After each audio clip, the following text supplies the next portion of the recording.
A heavy protest is about to break out from Imo State because of police brutality and also harassment and extortion from the youth of the Imo State.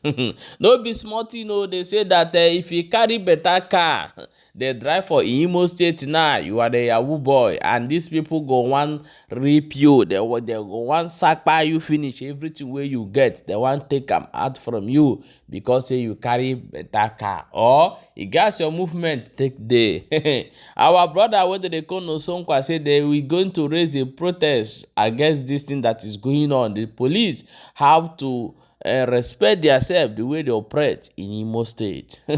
My people, I want to make you watch this video as it take talker before we go come back. Go continue. A very quick one. Due to the continuous harassment and extortion and intimidation of Imo residents, especially Imo youths, the National Youth Alliance Imo State chapter has issued a press release. The press release, I got a post here in the comment section so that you will read the press release from the National Youth Alliance Imo State chapter. The summary of that press release is we are going to protest, a 3-day protest against police extortion in Imo. And it is the National Youth Alliance, as headed by Comrade Nonsonkwa, that will spearhead the protest in Imo State. Throughout Imo State, we are going to protest and we are going to tell the police, and of course the Joint Task Force, made up of the civil defense and the police, that enough is enough. Imo youths are no longer happy. Imo youths are frustrated.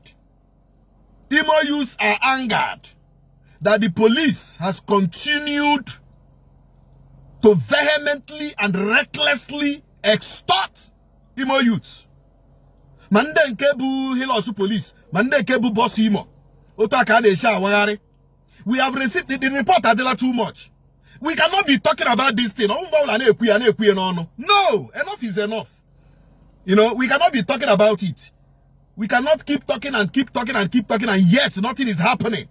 So ndi money nende you to ni lende mandem paga wuju na the streets of Owerri. On a very date we are going to mention after Kainechara ndi police and the Joint Task Force 7-day ultimatum. They have 7 days to seize. They have 7 days to halt. They have 7 days to stop forthwith extortion of Imo youths. Na madu na ezigbo moto oboronjo. Na madu di ezigbo efe oboronjo. You cannot be cornering Imo youths and extorting them 200,000, 400,000, 500,000, or for 1 million. You cannot be arresting them illegally and threatening them. Yeah, babuha, threatening them. Me say Hana Habu IPOB, Habu ESN. Once he threatened her with IPOB ESN, you know you have the materials in your car, so you can even use it against them and blackmail them before you know it. Ababuha. So the use of Imo State under National Youth Alliance, we are saying enough is all this while. We have been calling the Commissioner of Police, we have been begging. We have been begging the government, we have been begging the commissioner, we have been begging the police to please see reason with Imo youths, see reason with Imo residents, stop extorting them. But opening eye, they open a deaf ear. One day,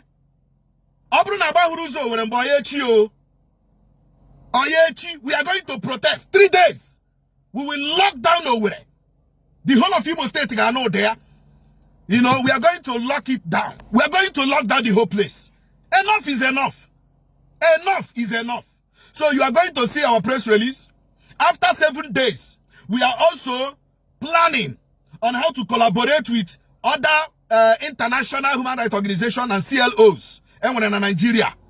We already contacting Showore, contacting Adeyanju, contacting Femi Falana, contacting other human rights activists in Nigeria. It is going to be a shutdown. Abruna Police Joe, Joint Task Force Joe, National Youth Alliance. We are not going to back down. They must stop extorting Imo youths. They must stop extorting Imo residents. Maheme here, the 7 days of grace for them to do the right thing, for the commissioner of police to call his boys to order, for the joint task force, their commander, to call them to order. You cannot be cornering Imo youth. Mbobula, they are doing transfer. And they break transfer.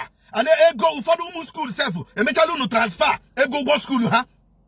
They go more than an account. Who has seen transfer?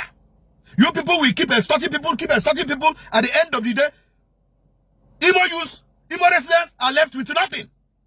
National Youth Alliance, we have come up. Because what you people follow us. You have seen where we beg police commissioner. You have seen where we beg the security. They should stop extorting Imo youths. But at the end of the day,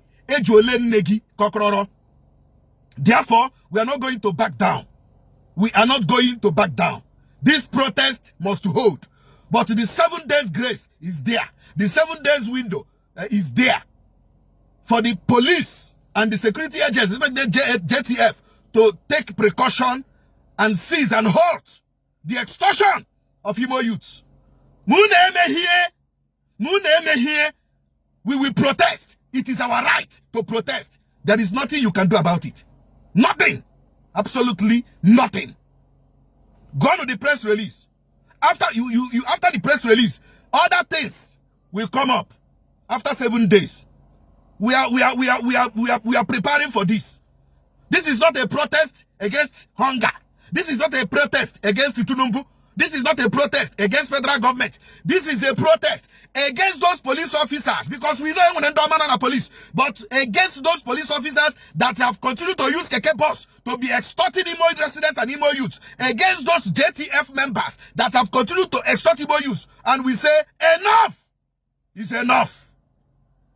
Yeah, my wonderful people, welcome back. As you don't watch that video, and I don't see this now waiting they happen for inside the Imo state. A lot of people don't carry the report like this to come say, I beg go Balabas, may you help us talk. See waiting they happen for inside the Imo state. Where we say person go carry car, they go they find way to they collect money for your hand. Especially those people where they drive this keke bus. Haha. No be smart, we will do the video yesterday, show you people, say still waiting they happen. How these people go take just mad, they don't even fear. I thought that police has a law that any police officer that collect money on the road, that police is going to be sanctioned. But if that law is not functioning in Imo State, whether it's the business of the day over there, is the business of the, even though it's the business of the governors, I think they are on social media, they are seeing what is happening. Can't the person who call himself the governor cannot call to adjure police in order to warn his boys to stop harassing the youth? That is the reason why when you see these unknown government attack police, then you will see the people will be clapping hand for the government because of what they are passing through police people hand. So this is too much. The police IG should call his boys in order in Imo State. To be a young boy that is doing fine is a blessing given to the state. It's not a crime. If the money they are paying you people are not enough, then resign and look for another work than leaving your frustration to the people that done nothing to you because you have a uniform. My people, now so it be for my own matter. I beg, may you share the video as it hurts.